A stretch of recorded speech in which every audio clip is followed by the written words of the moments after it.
celui qui a apporté la parole au milieu de nous. Alléluia. Amen. Amen. Ok, je bénis Dieu encore pour cette opportunité qu'il m'a Amen. accordée d'être là comme votre prédicateur de ce soir. Amen. Notre Dieu est merveilleux. Dieu nous parle dans plusieurs façons. Dieu nous parle dans plusieurs moyens. Dieu nous parle par sa propre bouche. Dieu nous parle à travers ses écritures. Dieu nous parle à travers ses serviteurs. Dieu nous parle à travers ses natures qu'il a créées. Dieu nous parle à travers le miracle et les œuvres qu'il opère auprès de nous. Amen. Alors, ce Dieu-là est merveilleux. Je l'aime. Je sais Amen. que toi aussi tu aimes Dieu. Mm. Le Dieu qui nous a accordé ce temps favorable. Le Dieu, malgré il y a la pandémie mondiale, la pandémie mortelle, mais ce Dieu-là est en train de nous protéger. C'est Amen. pourquoi j'aime Dieu dans la sincérité. Et je t'inviterai aussi d'aimer Dieu dans la sincérité. Parce qu'il y a beaucoup qui disent qu'ils aiment Dieu, mais en réalité, ils n'aiment pas Dieu. Alors, le thème qui est dans ma possession pour vous parler ce soir, c'est l'enlèvement et le retour de Jésus-Christ. Premièrement, avant de commencer de prime abord, j'aimerais vraiment bénir le visionnaire qui a eu ce thème. Parce qu'au temps où nous sommes, il y a beaucoup d'églises, beaucoup d'hommes de Dieu ont focalisé leurs enseignements sur l'argent. Alors,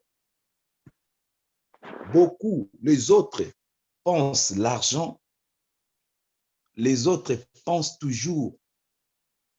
Ce sont des choses que je ne comprends pas actuellement. Avant d'entrer vraiment dans mon message, j'aimerais dire encore que Dieu bénisse son serviteur parce que le temps est là. La Bible dit le temps est accompli. C'est le moment où nous devons enseigner le peuple. Parce que nous attendons Jésus-Christ. Nous prêchons Jésus-Christ et revient. Nous avons écouté les messages sur le retour de Jésus-Christ. Mais actuellement, vous allez voir que beaucoup d'hommes de Dieu ont oublié même ce thème. Ce thème est bafoué, je peux dire. Et vous allez voir les thèmes actuels. Les thèmes actuels sont rien que focalisés sur la délivrance. Et je sais que je ne comprends pas. J'avais même publié quelque chose pour dire, tu te dis que tu es chrétien plus que vainqueur par le sang de Jésus. Mais pourquoi chaque jour tes prières sont localisées pour chasser les démons? Actuellement, le grand voyant, le grand prophète, il voit seulement que les gens deviendront des riches, les gens vont se marier, les gens vont voyager, les gens deviendront des milliardaires, des millionnaires, mais ces voyants-là, ces grands prophètes, ils ne voient pas les âmes qui meurent pour les orienter dans les droits chemins du salut. Alors, c'est ça quand quelqu'un est inspiré à donner ce thème. Je vous dis sans flatterie, c'est un homme dont le Dieu Saint-Esprit qui lui a inspiré. Le thème est l'enlèvement et le retour de Jésus-Christ. C'est un des thèmes différents. Et beaucoup confondent l'enlèvement et le retour de Jésus-Christ. Parce que je n'ai pas le temps aujourd'hui que j'ai. Je dois vous expliquer la différence entre ces deux thèmes. Vous allez voir, premièrement, la différence entre l'enlèvement et le retour de Jésus-Christ.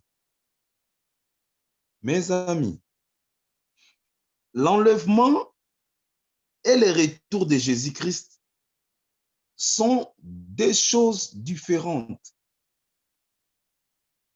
C'est-à-dire, pour bien comprendre la différence entre ces deux, concernant l'enlèvement, si nous lisons dans 1 Thessaloniciens chapitre 4, versets 13 à 18, nous allons comprendre le sens de l'enlèvement. Nous allons facilement comprendre que non, il s'agit de tels événements. Et je vous dis, l'Église n'attend pas le renouvellement de toutes choses. L'Église n'attend pas la fin du monde. 3. L'Église n'attend pas le retour de Jésus-Christ. Alors que l'Église attend l'enlèvement, l'Église attend la rencontre avec son époux dans les heures, qui est appelé l'enlèvement de l'Église. Qui dit Amen. Amen. Alléluia. Amen. Il est d'ailleurs parfois difficile de déterminer auquel de les deux événements. Si nous voyons dans 1 Thessaloniciens 4, 13 à 18, la Bible, l'apôtre Paul a dit ceci. Au reste, frères, puisque vous avez appris, 13, 4, partie à 13, pardon. Nous ne voulons pas, frères, que vous soyez dans l'ignorance au sujet de ceux qui dorment, afin que vous ne vous affligez pas comme les autres qui n'ont point d'espérance. 14. Car si nous croyons que Jésus est mort et qu'il est ressuscité, croyons aussi que Dieu ramènera par Jésus et avec lui ceux qui sont morts. 15. Voici en effet ce que nous vous déclarons d'après la parole du Seigneur, nous les vivons et restez pour l'avènement du Seigneur. Nous ne dévancerons pas ceux qui sont morts. 16. Car le Seigneur lui-même a un signal donné à la voix d'un archange et au son de la trompette de Dieu. Descendra du ciel. Et les morts en Christ ressusciteront premièrement. 17. Ensuite, nous les vivons qui seront restés. Nous serons tous ensemble enlevés avec et sur les nuées à la rencontre du Seigneur dans les airs. C'est pourquoi je vous ai dit, l'Église n'attend pas la fin du monde, mais l'Église attend la rencontre avec son époux dans les heures. Et nous allons comprendre, l'apôtre a terminé ici dans 18e verset, il a dit, consolez-vous donc les uns les autres par ces paroles. Consolez-vous donc les uns les autres par ces paroles. C'est ça la différence. Nous voyons là l'enlèvement. Alors, si nous voulons comprendre ce qui est le retour de Jésus-Christ, c'est différent. Nous allons voir, dans l'enlèvement, nous pouvons lire encore, si nous regardons dans 1 Corinthiens chapitre 15, nous allons voir ce que l'apôtre nous parle encore de l'enlèvement. Alors, le corps des croyants qui sont morts, c'est-à-dire les croyants, les chrétiens qui sont morts, les gens qui meurent en Jésus-Christ ne meurent jamais en vain. Un jour, ils auront premièrement, ils vont commencer à recevoir leur première faveur grâce de la résurrection parce qu'ils sont morts en Christ. Et ces gens-là, l'apôtre a dit que nous les vivants, nous qui sommes vivants, nous ne devancerons jamais nos frères morts, nos frères qui sont morts. Quand je dis nos frères morts, je ne dis pas nos frères biologiques, c'est-à-dire un frère qui était mort, une sœur qui était mort dans sa famille. Tu penses à comme la conception des gens qui disent que non, non. Et c'est pourquoi moi, quand il s'agit d'un mort, même dans les réseaux sociaux, oh, le bien-aimé, j'ai perdu mon père, j'ai perdu ma mère. Moi, je ne dis pas, comme les autres disent directement, hey, mes condoléances, que son âme repose en paix. Moi, je ne donne pas la paix à toute âme. Moi, je ne crie pas. Si moi, je crie, si vous avez regardé dans mes publications, si j'ai écrit que son âme repose en paix, c'est-à-dire si cet homme-là était chrétien. Moi, je suis comme ça. C'est ce que j'avais compris que sur ce, j'avais vu dans la parabole de riche et pauvre Lazare. Nous avons vu celui qui était mort en Christ, il était dans le séjour de paix, tandis que celui qui était mort sans Christ, vous avez vu. C'est pourquoi, dorénavant, il ne faut pas dire toujours à quelqu'un, oh, je vis, celui-là, un magicien est mort, il est l'oncle peut-être de ta sœur, de ta connaissance directement. Ah, mes condoléances, que son âme repose en paix. Qui t'a dit de faire reposer cette âme-là en paix? Qui t'a orienté? Qui t'a ordonné? C'est-à-dire, ceux qui vont reposer en paix, c'est ceux qui sont en Jésus-Christ, parce qu'ils vont ressusciter. Alors, dans ce qui est l'envénement des retours de Jésus-Christ, nous pouvons lire dans l'Apocalypse chapitre 19, versets 11 à 16. Nous pouvons lire ça, Apocalypse chapitre 19, versets 11 à 16, mes amis. Là, nous voyons toujours la différence entre l'enlèvement et les retours de Jésus-Christ. Je lis la parole de Dieu au nom de Jésus. Puis j'ai vu le ciel ouvert, et voici, Apocalypse chapitre 19, versets 11 à 16. Puis j'ai vu le ciel ouvert, et voici apparut un cheval blanc. Celui qui l'est monté s'appelle Fidèle et Véritable, et il juge et combat avec justice. Je n'ai pas le temps pour vous expliquer. Il y a des chevaux blancs qu'on a parlé dans la Bible, dans l'Apocalypse. Il y a dans l'autre Apocalypse, on nous a parlé dans un autre cheval blanc, on a parlé dans l'ouverture des sceaux. La Bible dit dans l'ouverture des premiers sceaux.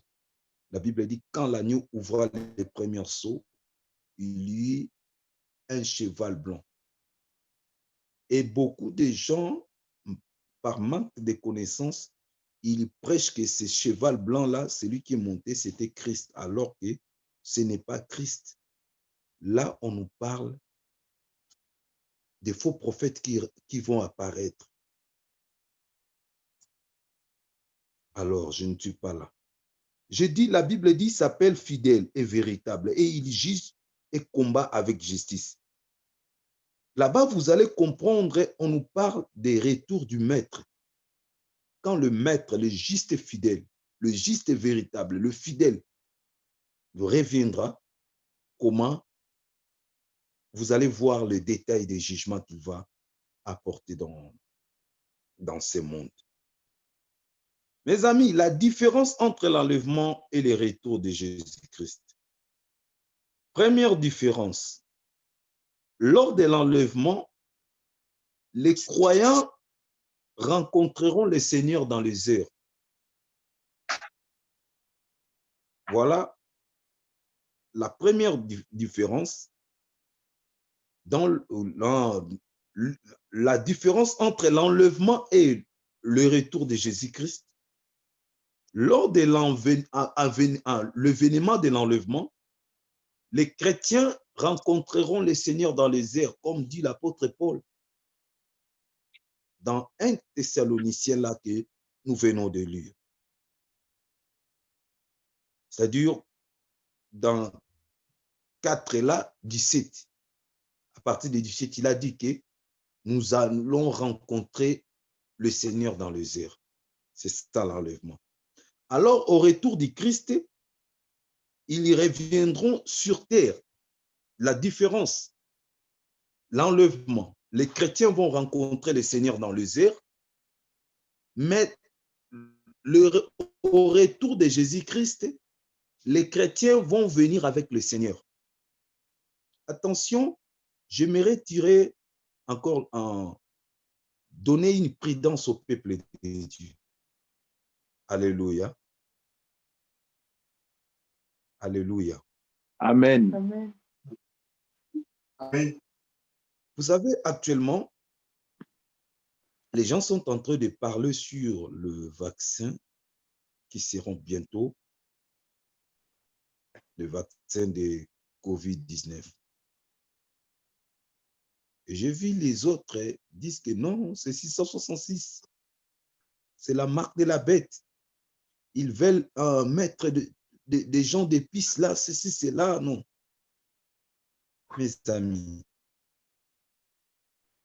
Oh, pensez pandémie, ce qui... Non. Croyez-moi que tout ce qui se passera comme grande tribulation, comme 666, comme marque de la bête, les chrétiens ne seront jamais sur cette terre. Amen. Les chrétiens seront Amen. enlevés. Amen. Amen. Alors, c'était la semaine passée, j'ai eu l'inspiration. Moi, tant que je suis là, s'ils me disent d'aller prendre les vaccins, parce que nous n'avons pas le choix, nous allons prendre ça. Vous savez pourquoi? Tout ce qu'ils ont planifié dans ces vaccins-là, si la Bible a réellement dit, tout est sanctifié par celui qui est sanctifié, par celui qui est saint, par celui qui est sanctifié. Et si la Bible dit encore que ce n'est plus moi qui vis, Galates 2:20, c'est Christ qui vit à moi. Même si vous venez, donnez-moi, je dois vous donner ma main. Amen. Nous sommes en train, vous savez combien Dieu nous a épargné à Bissau.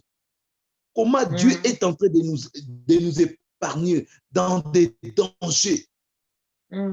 Vous savez, il y a d'autres choses que nous mangeons. Vous ne savez pas comment les gens multiplient ça. D'autres tomates, d'autres laits. Nous mangeons ça ici dans ce monde. L'apôtre Jean dit, ne savez-vous pas que vous êtes des dieux et que le monde entier est sous le pouvoir du malin? Nous nous sommes épargnés. Moi, je serai vacciné, mais personne ne me contrôlera parce que je suis déjà contrôlé par le Saint-Esprit. Amen. Amen. N'aie pas peur. Vous savez, cette peur que les gens ont concernant le COVID-19, cette crainte, si les gens avaient la crainte de Dieu, il y aura de bonnes choses. Ils sont en train de nous confiner. Ils sont en train de tout fermer. Même les églises, les rassemblements. Mais je vous encourage qu'ils ont tout fermé, mais ils n'ont pas fermé les ciels. Amen. Le ciel est ouvert. Amen. Je vous dirai, le retour de Jésus-Christ, l'enlèvement, le chrétien, iront rencontrer le Seigneur dans les airs. Il ne va pas descendre. Il ne va pas descendre. Alors, la Bible dit, les chrétiens n'iront pas par eux-mêmes, mais par le signal, la plénitude de l'esprit. Et à ce temps-là, nous allons briser la loi de la gravité. Vous connaissez la loi de la gravité, c'est-à-dire la loi de la pesanteur. Quand tu prends quelque chose, tu jettes en haut, ça va retourner. Mais nous, à ces jours-là, avec la puissance du Saint-Esprit, nous allons briser cette loi.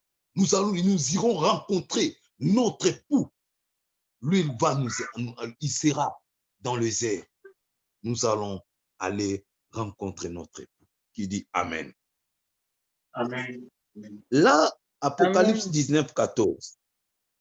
Deuxième des choses, le retour du Christ, j'ai parlé de l'enlèvement. Le retour du Christ aura lieu après la grande et le terrible tribulation, selon l'Apocalypse 6, 19. Mais l'enlèvement aura lieu avant la tribulation. 1 Thessaloniciens 5, 9. Vous voyez la différence? L'enlèvement se produira avant la tribulation. Tandis que le retour de Jésus-Christ se produira après la tribulation. C'est-à-dire, quand l'Église sera enlevée, Israël va commencer à passer leur 70e semaine. C'est-à-dire, nous aussi, au ciel, nous irons passer 7 ans au ciel. 3 ans et demi, nous allons passer au tribunal du Christ. Au tribunal de Christ, pas pour être jugé. Au tribunal de Christ, pas pour être condamné, mais pour aller recevoir les récompenses. Tous comparaîtront devant le tribunal de Jésus. Nous tous.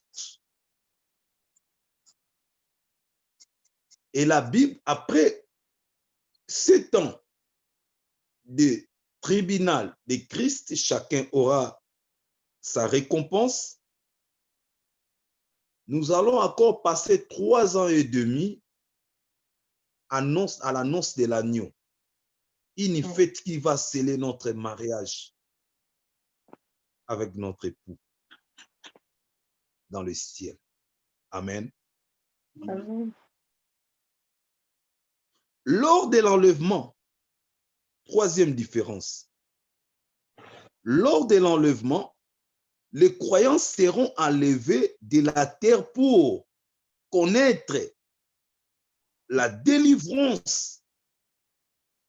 Tandis que les retours de Christ, les incroyants seront enlevés pour leur jugement. Je répète, lors de l'enlèvement, les croyants seront enlevés de la terre pour connaître la délivrance. Nous allons avoir notre totale délivrance, notre délivrance définitive. Et pour le retour de Jésus-Christ, les incroyants, c'est-à-dire les infidèles, les païens, seront enlevés pour aller être jugés. Matthieu chapitre 24, versets 40 à 41. Encore, quatrième différence, l'enlèvement sera secret et instantané. 1 Corinthiens 15, je n'ai pas le temps pour lire tous ces versets. J'aimerais, si vous avez des stylos, il faut au moins écrire. C'est bien. Ça va aussi nous aider demain ou après-demain. Je dis, l'enlèvement sera secret et instantané. L'enlèvement. Les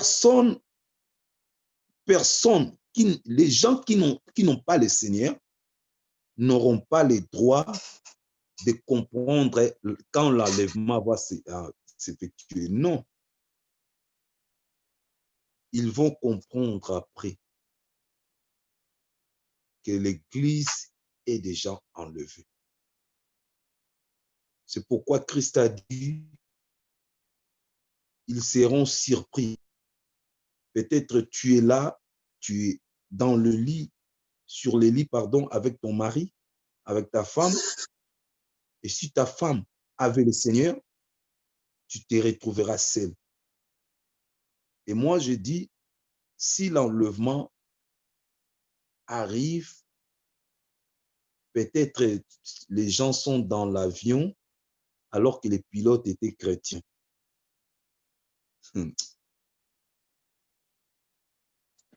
Le retour de Christ sera visible de tous. Je répète, l'enlèvement sera invisible. Tandis que le retour de Jésus sera visible. La Bible dit, tout le verra.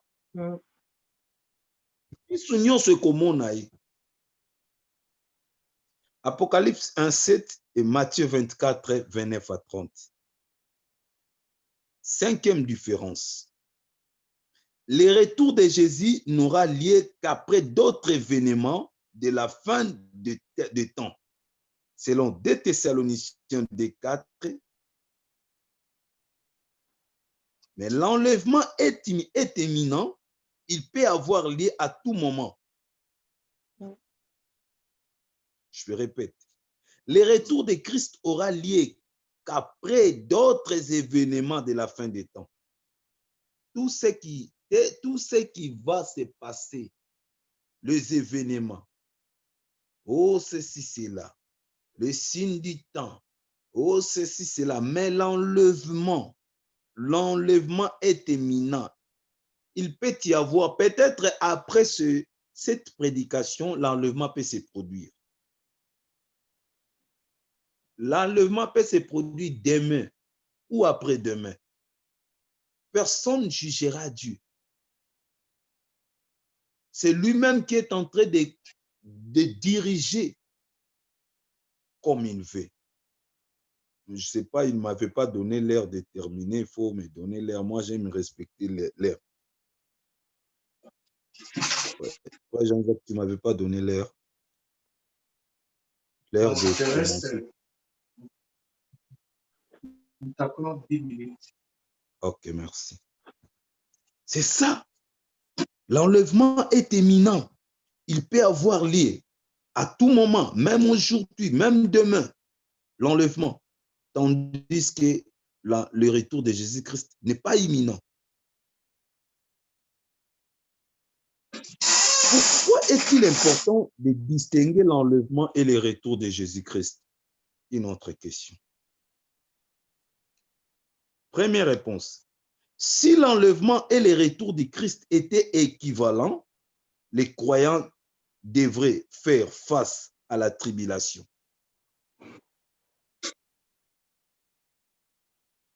Si l'enlèvement et le retour de Jésus-Christ étaient équivalents, les chrétiens devraient faire face à la tribulation.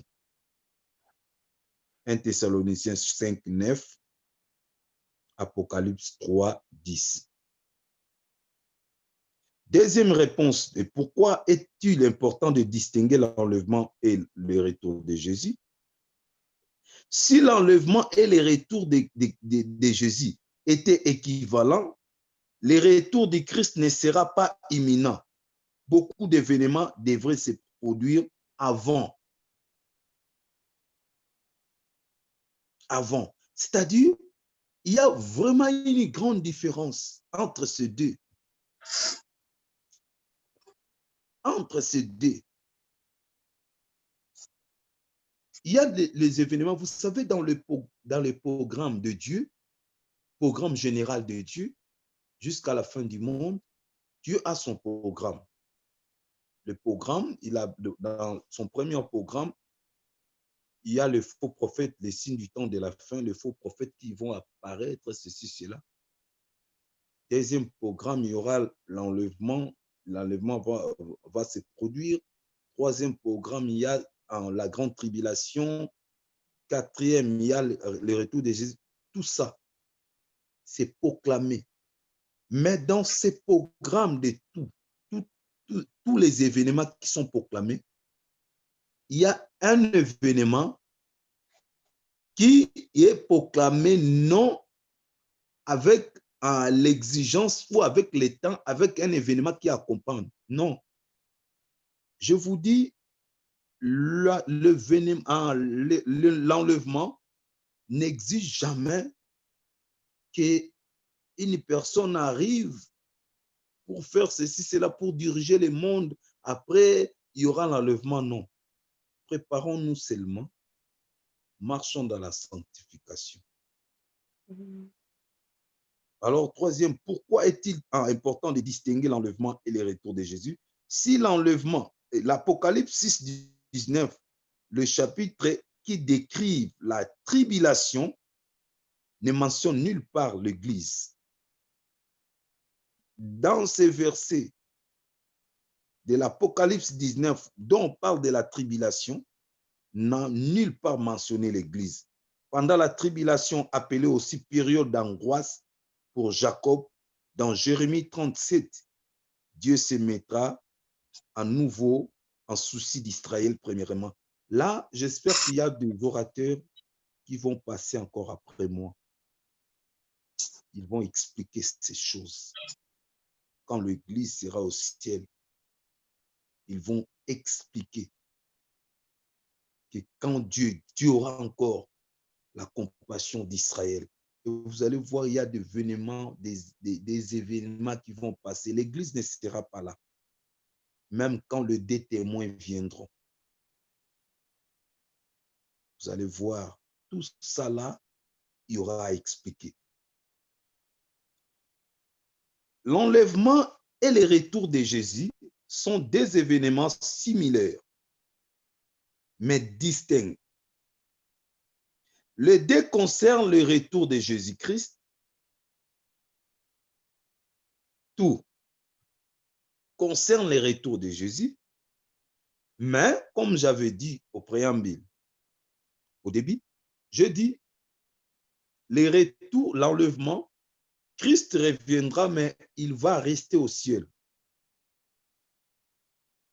Et l'enlèvement, c'est ça.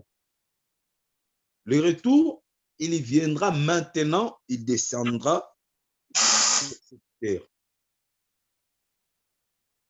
Préparons-nous. Parce que le royaume de Dieu est proche. Je vous dis, mes amis, je dis souvent que je rate tout. Que je rate de parcourir le monde entier. Que je rate d'aller même dans des pays développés du monde encore, comme les États-Unis, ou dans des Australies, dans des Chines, dans d'autres pays. Je peux rater tous ces voyages-là. Tu peux rater tous ces voyages-là, mais ne rate jamais l'enlèvement de l'Église. Et si tu rates l'enlèvement, tu seras d'office appelé candidat de l'enfer. C'est mieux de marcher dans la sanctification. C'est mieux de marcher dans l'amour. Toi, tu dis que tu aimes Dieu. Tu dis que tu aimes Dieu, même dans tes prières. Tu dis, Seigneur, je t'aime. Mais pourquoi tu haïs ton frère? Pourquoi tu haïs ton prochain? Tu es menteur. Toi, tu dis que tu passeras l'éternité avec le Seigneur. Mais pourquoi tu ne prends pas, tu n'arrives pas à prendre même 5 minutes dans sa présence, dire au Seigneur ce que tu veux, dire au Seigneur, présenter ton état au Seigneur. Tu dis que tu connais Dieu, mais comment tu n'arrives pas à méditer sa parole?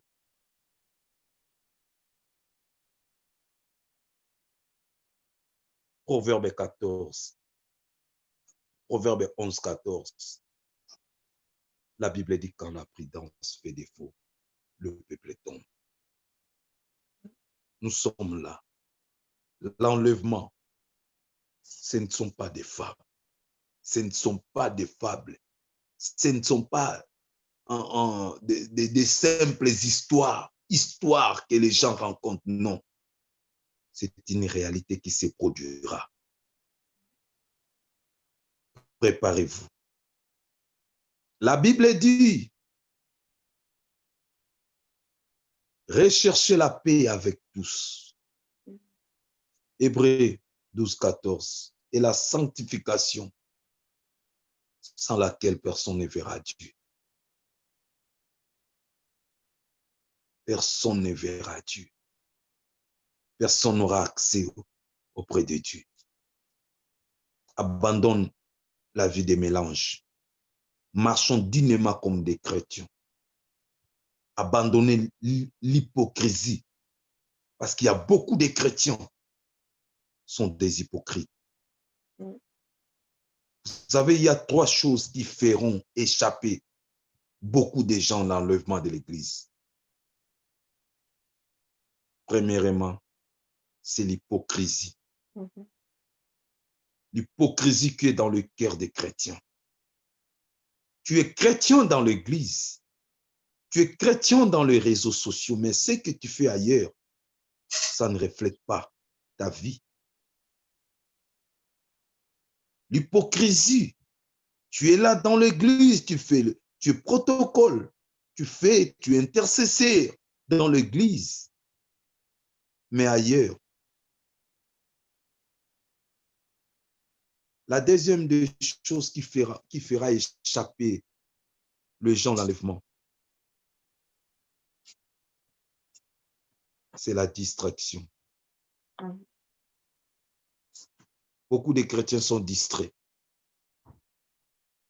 Beaucoup de chrétiens sont distraits. C'est-à-dire la distraction fera échapper beaucoup de chrétiens l'enlèvement. Beaucoup de gens l'enlèvement. La distraction fera échapper beaucoup de gens. Mais je vous dis actuellement, comment il y a beaucoup de chrétiens, sont distraits. Même dans des réseaux sociaux. Chose grave. Moi, ça me fait mal. Un jour, j'ai vu des serviteurs de Dieu, parce que moi, j'écris beaucoup quand je publie dans mes publications. J'ai vu un serviteur de Dieu m'a dit, un homme de Dieu, tu peux commencer à synthétiser, à écrire un peu, lire beaucoup lire beaucoup, mais je ne comprends pas. Je dis, mais papa, si toi, tu n'arrives pas à lire 3 phrases, 4 phrases, est-ce que toi, tu auras même le temps de méditer la Bible? Et vous allez voir ces gens qui réclament des longues écritures, des longs écrits là. Ce sont des gens, s'ils sont devant la télévision, devant YouTube, ils peuvent faire 10 heures du temps, 5 heures du temps. Vous voyez, les chrétiens sont là. Et les chrétiens, c'est difficile actuellement. Je vous dis, pour voir une prédication, même cette prédication, quelqu'un qui a prêché, pour voir les chrétiens partager ça, c'est difficile. Les chrétiens partagent seulement, oh non, ils ont vu quelqu'un, surtout les chrétiens congolais, partager seulement la nudité des gens, partager seulement, oh non, celui-là, non. Où sommes-nous, peuple de Dieu? La distraction fera échapper beaucoup l'enlèvement. Et pour terminer, la troisième des choses qui fera échapper les gens à l'enlèvement, c'est l'incrédulité. On vous prêche, vous êtes des incrédules. Répondez-vous avant qu'il soit trop tard, car Jésus-Christ revient bientôt. C'est bien votre bien-aimé le pasteur Israël Nantois, le messager de la génération réservée. Que Dieu vous bénisse. Amen. Pasteur Léon aussi, que Dieu vous bénisse. Amen, amen. Merci, merci beaucoup. Merci beaucoup, pasteur Israël. Merci beaucoup, frère Jacques.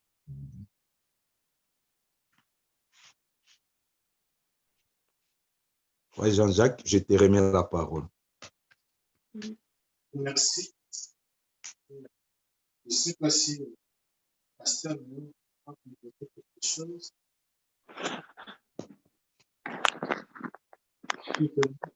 Non, mais franchement, merci beaucoup, pasteur Israël. Merci pour la grâce de Dieu qui nous a été partagée encore ce soir. Merci vraiment de votre participation. Et nous pensons que quelqu'un sera béni par ces messages. Amen. Et moi, personnellement, je suis béni et comme vous avez dit dans votre élocution, il y aura beaucoup de serviteurs qui vont passer et il y aura beaucoup d'enfants de Dieu qui vont passer. Le but, bien aimé, surtout, c'est de tirer la sonnette d'alarme. Amen. Amen. Amen. Vous savez, quand le frère parlait encore, j'étais en train de me voir dans les rues de mon quartier à Lemba. En cette année 80, 89, 90, quand j'ai connu le Seigneur, j'avais qu'une seule envie, c'est que le Seigneur revienne tout de suite. J'avais qu'un seul souhait, je disais, pourvu qu'il descende, pourvu qu'il revienne et me prenne. Surtout les mardis et les jeudis, comme on avait prière et jeûne. Je voyais, c'était mon seul souhait, ma seule prière, c'était que le Seigneur revienne aujourd'hui et qu'il me prenne. Alors quand le pasteur prêchait, je me suis dit, mais la Bible dit en un clin d'œil. Est-ce qu'aujourd'hui l'Église se prépare en un clin d'œil? Vous savez, ces moments, ces jours-là nous trouvera. Peut-être que nous serons en sommeil. Peut-être que je ne sais à quel moment cela sera-t-il arrivé. Mais bien aimé, si on ne se prépare pas pendant qu'on a la conscience, on a la vie, on est en bonne santé, il serait très difficile, bien aimé, lorsque nous serons dans des difficultés. Nous n'aurons pas le moyen, le temps de prier, de dire quelque chose. Amen. Or, la Bible dit, quand vous entendez sa voix, n'endurcissez pas votre cœur. On interdit à personne la distraction. On interdit à personne de prêcher la prospérité. On interdit à personne de gêner. Mais seulement, est-ce que si le Seigneur revient cette nuit, il nous prendra avec lui? Est-ce que si le Seigneur revient cette nuit, tu entendras sa voix? Tu entendras la voix de la trompette. La Bible dit, les morts en Christ ressusciteront les premiers. Et nous, au son de la trompette, en un clin d'œil, et nous monterons au ciel. Amen. Oh bien-aimé, pour rien au monde, je ne souhaite à personne de rater ce moment.